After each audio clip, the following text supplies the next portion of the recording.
We know this cold weather may have you feeling a bit anxious this week, especially after the February freeze of 2021. Believe me, we understand. However, rest assured, we are staying on top of grid conditions across the state. This is a look at ERCOT's supply and demand graph. The top purple line, it represents a supply. It's hovering above the blue line you can see here.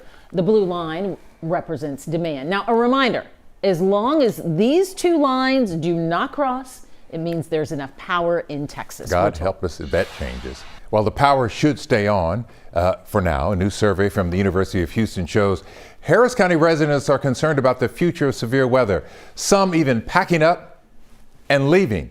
Victor Jacobo with more. Edna Griggs has deep roots in the Acres Homes area. My grandmother and my mom was born and raised in Acres Homes. So when Hurricane Beryl left senior living facilities without power for days, no, it was unbearable. It was really sad because our seniors were devastated. Griggs told KHOU11 that a lack of power for elevators in those senior facilities revealed the deeper issues with severe weather preparations. With the elevators out, it's been very inconvenient trying to walk up and down the stairs. We've had seniors that were actually stuck on these floors that could not get down. They didn't have generators, so that means the elevators didn't work. That's a problem.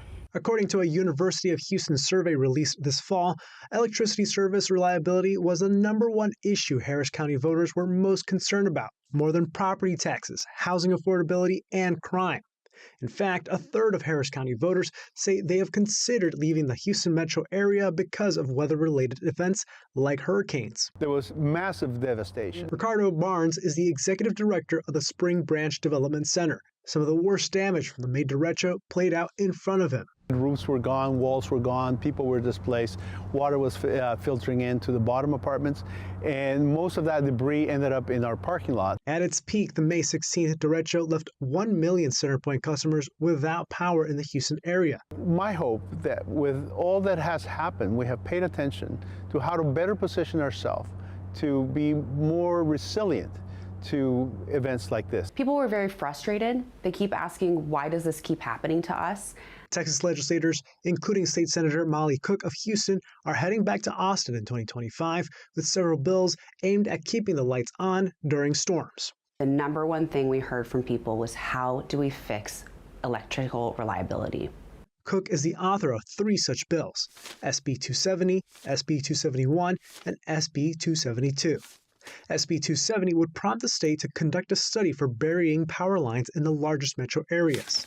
SB 271 would prioritize certain facilities for repair during emergencies where vulnerable residents rely on elevators. SB 272 aims to have the Public Utility Commission apply more scrutiny to the resiliency plan of utilities like CenterPoint. Cook hopes the stories from her constituents and data from the UH survey will push her fellow legislators to pass these bills and better prepare us all for future severe weather events. We can't change the weather, but we can change our ability to be resilient to it and to respond to it in a way that meets the needs of working everyday Texans. In Houston, Victor Jacobo, KHOU11 News.